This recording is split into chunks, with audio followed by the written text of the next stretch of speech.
Hello friends, अस्सलाम वालेकुम। उम्मीद है आप सब खैरियत से होंगे। व्यूअर्स, मेरे बहुत सारे क्लाइंट्स और मेरे फॉलोअर्स जो हैं, मेरे फेलोज़ जो हैं, वो अक्सर रिक्वेस्ट करते हैं कि मैं उनको टिप्स बता सकूं कि किस तरह से अगर कोई स्मोकिंग की आदत किसी को पड़ गई है तो वो किस तरह से उसकी अपनी जान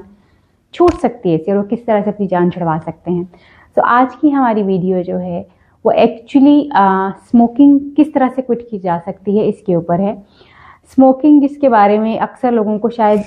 बड़ी ही किस्म की खुशफहमियाँ और गलत फहमियाँ मौजूद हैं कि जी शायद स्मोकिंग कुछ नहीं करती, स्मोकिंग तो इंसान को जो है वो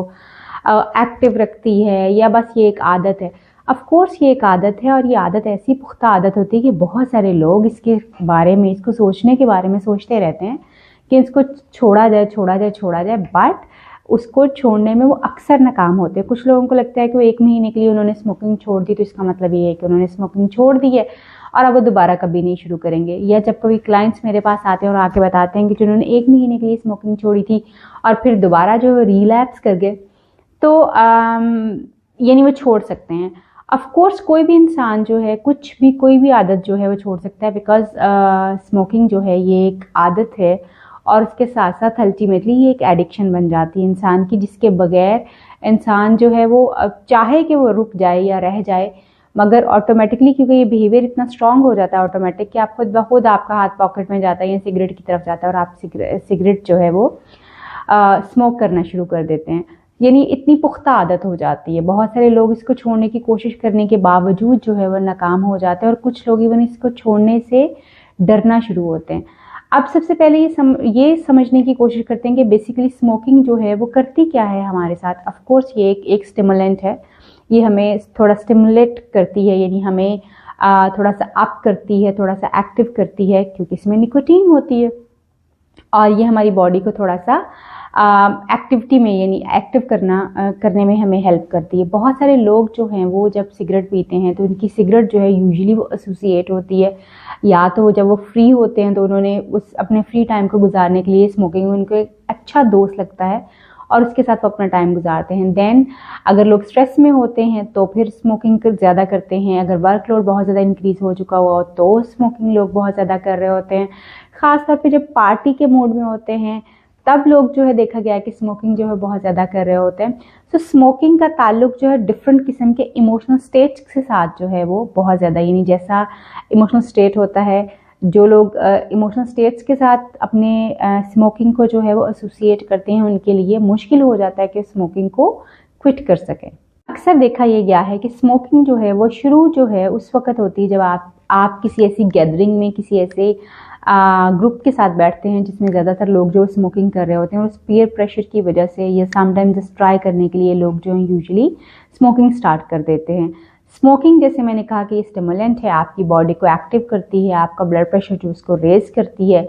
और आपको एकदम से जो है वो लगता है कि everything is just going fine और आपकी बॉडी जो है वो एक्टिव हो जाती है और आप काम जो ज़्यादा बेहतर से ज़्यादा तवज्जो से करना शुरू हो जाते हैं। मगर ये सिलसिला कार बहुत लेट शुरू होता है। शुरू में आपकी बॉडी को निकोटीन की आदत नहीं होती, बल्कि मुसलसल इस्तेमाल की वजह से आपकी बॉडी में उसकी टॉलरेंस बढ़ जाती है और फिर जो है वो आपकी बॉडी जो है निकोटीन डिपेंडेंट होना शुरू हो जाती है। जैसे जैसे आप स्मोकिंग करते हैं इसका इफ़ेक्ट, जैसे हम ये समझते तो ज़रूर हैं कि जी हमारे लंग्स ख़राब होते हैं, ये होता है वो होता है। यस, लंग्स के ऊपर इसका सबसे ज़्यादा इफेक्ट होता है। इवन अगर आपको 30 इयर्स भी स्मोकिंग छोड़े हुए हो गए हो तब भी ये आपके लंग्स के ऊपर अगर आपका एक्सरे किया जाए तो उस पर नज़र आएगा कि आप स्मोक कर रहे हैं और आपने स्मोकिंग की है। और ओल्डर एज में जाके जो है यूजुअली लोगों को जो खांसी होती है, बेशक उन्होंने 30 इयर्स 40 इयर्स की स्मोकिंग छोड़ी होती है मगर फिर भी उनको खांसी जो है वो हो रही होती है और वो इफ़ेक्ट होता है एक्चुअली स्मोकिंग का ही, हालांकि ईयर्स हो चुके होते हैं छोड़े के। सो आपकी बॉडी को ये बहुत बुरी तरह इफेक्ट जो है वो कर रही होती है और ये लॉन्ग टर्म इफेक्ट करती है। कोई ऐसा नहीं है कि बस आज ही आपने सिगरेट पिया और आज ही आपको इसके इफेक्ट्स जो आना शुरू हो गई। आहिस्ता आहिस्ता आपके लंग्स को, आपकी बॉडी को जो इफेक्ट करती है। ऑफ कोर्स हाथों पे, जहाँ जिस हाथ में आप सिगरेट यूजुअली पकड़ के पीते हैं उस वहाँ पे उंगलियों की स्किन जो है वो चेंज हो जाती है, लिप्स की जो कलर है लिप्स का वो चेंज होना शुरू हो जाता है और समटाइम्स आपके दांत जो हैं वो भी इफ़ेक्ट होते हैं और लंग्स तो हम जैसे कहते हैं कि वो इफ़ेक्ट होते ही हैं। और इमोशनल स्टेट्स को जो है ये बहुत ज़्यादा ट्रिगर करती हैं इंसान के, यानी वो लोग जिनको निकोटीन डिपेंडेंसी होती है, स्मोकिंग की डिपेंडेंसी होती है, वो यूजुअली जब कभी स्ट्रेस्ड होते हैं, इमोशनल होते हैं, तो वो कोप करना उनके लिए मुश्किल हो जाता है सिगरेट को पीने के बगैर। और यही एक्चुअली वो फियर्स होते हैं। कुछ फियर्स इस तरह के होते हैं, जैसे लोग कहते हैं कि जी वो स्मोकिंग ना करें तो उनके सर में दर्द होना शुरू हो जाता है, उनका पेट जो है वो ख़राब हो जाता है, गैस ट्रबल्स उनको होना शुरू हो जाते हैं, खाना हजम नहीं होता, नींद ख़राब हो जाती है। ऑफ कोर्स जब आप किसी चीज़ पे इतने ज़्यादा डिपेंडेंट होते हैं तो आपको ये सारे विड्रॉल सिम्टम्स जो हैं वो आ रहे होते हैं। और इसी डर की वजह से जो है यूजुअली लोग जो है कि वो किस तरह से सर्वाइव करेंगे विदाउट सिगरेट, जो है वो सिगरेट को क्विट करने की तरफ जो है वो नहीं जाते। इरादा करते हैं मगर एक्चुअली उसको कर नहीं पाते, क्योंकि उनके दिल में बहुत ज़्यादा खौफ होता है इस चीज़ का कि किस तरह से वो इसको कोप कर पाएंगे, और जब उनको तलब हो रही होगी सिगरेट की तो वो क्या उस वक़्त क्या करेंगे। सो ये वो सारे सिम्टम्स होते हैं या विड्रॉल सिम्टम्स होते हैं जिनकी वजह से जो इंसान सिगरेट जो है वो नहीं छोड़ पाता। इरादा करता है मगर फिर बार बार फेलियर जो है उसको हो जाता है और दोबारा से वो सिगरेट के ऊपर स्विच कर जाता है। तो अब देखते हैं कि वो कौन से ऐसे स्टेप्स हैं जिनको फॉलो करने से इंसान जो है वो अगर सिगरेट छोड़ना चाहे तो वो छोड़ सकता है। सबसे पहली स्टेज और सबसे पहला स्टेप जो होता है, या पहली स्टेज जिसको हम कहते हैं, वो कहते हैं उस स्टेज को कहा जाता है प्री कंटेम्पलेशन। प्री कंटेम्पलेशन जो स्टेज है ये एक ऐसी स्टेज है जब इंसान जो बिल्कुल भी सिगरेट छोड़ने के बारे में सोचता ही नहीं है, उसको ये ख्याल ही नहीं आता कि वो सिगरेट छोड़े, क्योंकि वो सिगरेट को बुरा नहीं समझ रहा होता या सिगरेट के साइड इफ़ेक्ट्स जो हो रहे होते हैं उनको वो नहीं देख रहा होता। इस स्टेज के ऊपर उसके दिमाग में जो है वो बिल्कुल ये ख्याल नहीं आता कि उसको सिगरेट छोड़ने की तरफ जाना चाहिए या उसको ये इरादा करना चाहिए। Then the second stage is contemplation. Contemplation वाली स्टेज जो है, इस स्टेज के ऊपर लोग जो है सोचते हैं कि हम कर लें, हम छोड़ दें इसको, किसी ना किसी तरह से सिगरेट को छोड़ देना चाहिए क्योंकि ये सेहत को किसी ना किसी तरह से इफ़ेक्ट कर रहा है, या इसकी वजह से इर्द गिर्द के लोग जो डिस्टर्ब हो रहे हैं। यानी कंटेम्पलेशन की स्टेज के ऊपर लोग यूजुअली सोचना शुरू करते हैं but they are not ready नहीं होते स्टेज के ऊपर कि वो सिगरेट को फ़ौरन छोड़ सकें। तीसरी स्टेज जो है आती है वो प्रिपरेशन की है। प्रिपरेशन की स्टेज के ऊपर लोग they start preparing it themselves, यानी वो अपने आप को तैयार करना शुरू करते हैं कि येस वो सिगरेट छोड़ेंगे, और उसके साथ साथ जो है वो अपनी स्ट्रैटेजी भी प्लान करते हैं कि किस तरह से सिगरेट जो है वो छोड़ेंगे, वो क्या उनको करना पड़ेगा, क्या क्या चीज़ें जब उनको क्रेविंग हो रही होगी तो वो किस तरह से उसको मैनेज करेंगे। तैयारी की स्टेज के ऊपर लोग ये इन सारी चीज़ों के ऊपर जो है ख़ास तौर पर फोकस करते हैं। Then the fourth step comes and action. इस एक्शन वाली स्टेज के ऊपर जो है वो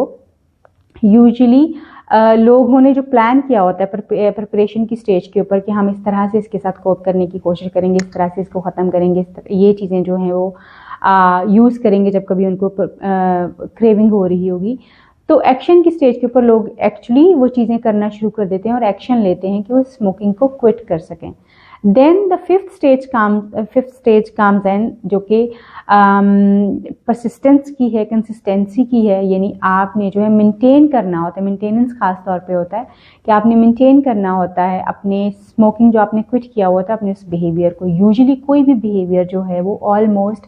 40 to 45 डेज तक जो है अगर आप किसी चीज़ को प्रैक्टिस करते रहें तो वो ख़त्म हो जाता है, यानी वो बिहेवियर जो है वो रिप्लेस हो जाता है किसी दूसरे बिहेवियर के साथ। मगर इसके साथ जैसे हमने 5 अभी स्टेप्स जो हैं जिनकी बात की है, उन स्टेप्स को फॉलो करना बहुत ज़्यादा ज़रूरी होता है। तब आप अपने आप को प्रिपेयर करके एक्शन की स्टेज तक जो है वो लेके जाते हैं, देन मेंटेन करते हैं अपने रिस्पॉन्स को कि आप क्विट कर सकें। इस तरह हमने बात की कि प्रिपरेशन जो है that is very very important, और वही प्रिपरेशन जो है वो तैयारी जो है वो इंसान को इस काबिल करती है कि वो स्मोकिंग को क्विट कर सके। सबसे पहले आप कोशिश कीजिए, समझने की कोशिश करें कि आप क्यों छोड़ना चाह रहे हैं स्मोकिंग।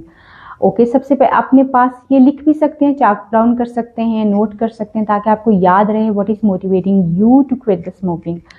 तो आप लिखिए अपने पास कि आप क्यों छोड़ना चाहते हैं, क्यों क्विट करना चाह रहे हैं स्मोकिंग को। देन अपने पास जो है अपनी एक स्ट्रैटेजी बनाइए कि जब कभी आपको क्रेविंग हो रही होगी, मे बी आप अपने जो है किसी दोस्त से उसके बारे में बात करेंगे, मे बी आप च्युइंगम जो है चबाएंगे, मे बी आप उस वक़्त जो भुने हुए चने वो बहुत हेल्पफुल होते हैं लोगों के लिए, वो इस्तेमाल करेंगे, मे बी आप जो है कोई डीप ब्रीदिंग वाली एक्सरसाइज करेंगे, या आप जो है वो पानी का ग्लास पीएंगे, कुछ भी, क्योंकि वो क्रेविंग जो होती है वो फ्यू सेकंड्स की होती है। जब आप उसको मैनेज कर जाते हैं तो वो खुद ब खुद ख़त्म होना शुरू हो जाती है। तो आप ये कर सकते हैं कि अपने पास ये चीज़ें, ये स्ट्रैटेजीज रखें कि आपने जब आप क्विट कर रहे होंगे तो आपने एक्चुअली जो है कौन कौन सी चीज़ें जो है इस्तेमाल करनी है जब कभी आपको क्रेविंग हो रही होगी। देन आप अपने किसी जो है आपका जो जानने वाले आपके फ्रेंड्स या आपके इर्द गिर्द के लोग हैं, आप उनको ज़रूर ये बताएं कि आप स्मोकिंग क्विट करने की कोशिश करें, बिकॉज जब आपने उनको बताया हुआ होगा they would be helping you out कि आप जब कभी भी आप स्मोकिंग के बारे में उनसे जिक्र करेंगे तो वो आपको बताएंगे हाँ ये मुश्किल तो ज़रूर है, but since you are trying to quit it, तो फिर तुम्हें ये सारी चीज़ें जो हैं वो इसके ऊपर अमल करने की ज़रूरत है। देखो पानी पी लो, बैठ जाओ, बात कर लो, तो वो यूजुअली जो है वो आसान हो जाता है। But keep it in your mind कि आपको अपने ट्रिगर्स जो है वो आइडेंटिफाई करने की बहुत ज़्यादा ज़रूरत होती है कि वो कौन कौन सी ऐसी सिचुएशंस होती हैं, वो कौन कौन सी ऐसी जगहें होती हैं, वो कौन कौन से ऐसे लोग हैं जिनके साथ बैठ के उन जगहों को विजिट करके उन सिचुएशंस को जब आप इनकाउंटर करते हैं तो फिर आपको जो है वो ज़्यादा स्मोकिंग की जो है क्रेविंग होती है। क्योंकि जब आपको आइडेंटिफाई हो जाएगा कि ये वाली सिचुएशंस हैं जिनमें मैं स्मोकिंग की तरफ ज़्यादा जाता या जाती हूँ, तो फिर आप उन लोगों से उन सिचुएशंस को हैंडल करने की स्ट्रैटेजीज जो है वो ज़्यादा बेहतर तौर पर प्लान कर सकते हैं। मे बी आप फिर उन लोगों के पास जाएंगे जो कि स्मोकिंग नहीं करते और आप उनकी कंपनी को एंजॉय करने की कोशिश करेंगे। उन से जो प्लेसेस हैं जो कि जहाँ पे आपको स्मोकिंग की ज़्यादा ज़रूरत फील होती है, आप उन जगहों को कुछ दिनों के लिए विजिट नहीं करेंगे, बिकॉज थोड़ा सा आप जब आपका बिहेवियर पक्का हो जाएगा तो फिर आप उन जगहों पे वापस जा सकते हैं। मगर इनिशियली आप उन जगहों से जाने से अवॉइड करेंगे, उन लोगों से मिलने से अवॉइड करेंगे। वो जो ट्रिगरिंग सिचुएशन है, मे बी स्ट्रेस है, तो फिर आपको स्ट्रेस मैनेजमेंट जो है वो सीखना पड़ेगी। इस तरह करके आप अपनी जो है स्मोकिंग को क्विट करने की कोशिश कर सकते हैं। जैसे मैंने कहा कि मेंटेनेंस जो है लोग एक्शन ले लेते हैं, मगर मेंटेनेंस के जो स्टेप आता है, जब ये स्टेज आती है तो वो लोगों के लिए बहुत मुश्किल हो जाती है। मेंटेनेंस यानी जब आपने बिहेवियर को मेंटेन करने की कोशिश कर रहे हैं, अपने क्विटिंग वाला जो बिहेवियर आपने अडॉप्ट किया है, जो आपने अभी सीखा है, अगर आप उसको अपने साथ रखना चाहते हैं और हमेशा के लिए अपनी जान छुड़वाना चाहते हैं, तो ये सबसे मुश्किल स्टेप है जिसको हम कहते हैं कि आपने मेंटेन कैसे करना है बेसिकली अपने आप को। तो उसमें कोशिश ये करें कि अपने आप को बार बार अपने वो गोल्स बताएं, अपनी वो रीजंस बताएं जिनकी वजह से स्मोकिंग आपने क्विट की है, और अपने आप को बताइए, अपने आप को इनकरेज करें इस चीज़ के ऊपर कि पिछले कितने सारे दिनों से आपने बिल्कुल भी जो है वो स्मोकिंग नहीं की। एंड देन जो है वो अपने आप को ये बताना शुरू करें कि अगर आप इतने सारे दिनों के लिए स्मोकिंग को क्विट कर सकते हैं और आपके साथ कुछ बुरा नहीं हुआ, कुछ गलत नहीं हुआ, तो ऑफकोर्स आने वाले दिनों में भी आप इसके बगैर रह सकते हैं। यू वुड फील, आपको ऐसा बिल्कुल फील होगा कि आपकी बॉडी जो बिल्कुल every day with every passing day आपकी बॉडी जो वो लाइट होती जाएगी, और ये बिल्कुल जैसे एक क्लिनजिंग हो रही है आपकी बॉडी की, डिटॉक्सिफिकेशन हो रही है आपकी बॉडी की, और टॉक्सिन्स जो हैं वो आपकी बॉडी से निकले हैं वो आपको बिल्कुल फील होना शुरू हो जाएंगे, और आपकी बॉडी लाइटर और हेल्दियर जो है वो आप आहिस्ता आहिस्ता फील करना शुरू करेंगे। बट जो स्टेप्स आपको बताए गए हैं उनको अगर आप इस तरह से फॉलो करेंगे और 40 to 45 डेज तक आप उसको कॉन्टीन्यूसली अगर फॉलो करेंगे तो आप फिर कामयाब हो सकते हैं स्मोकिंग को क्विट करने में। उम्मीद करती हूँ कि ये वीडियो आपको हेल्प कर पाएगी कि आप किस तरह से स्मोकिंग की बुरी आदत से अपनी जान छुड़वा सकते हैं, अपने आप को और अपनी फैमिली को किस तरह से हेल्दी रख सकते हैं। आपसे फिर मुलाकात होगी किसी नई वीडियो में, किसी नए टॉपिक के साथ। अगर आप खुद चाहते हैं कि हम किसी टॉपिक के ऊपर बात कर सकें या आपको हेल्प चाहिए हमारी, तो हमें वो टॉपिक ज़रूर सजेस्ट कीजिए। अपना बहुत ख्याल रखिए, आपसे मुलाकात होगी नेक्स्ट वीडियो में। अल्लाह हाफ़िज़।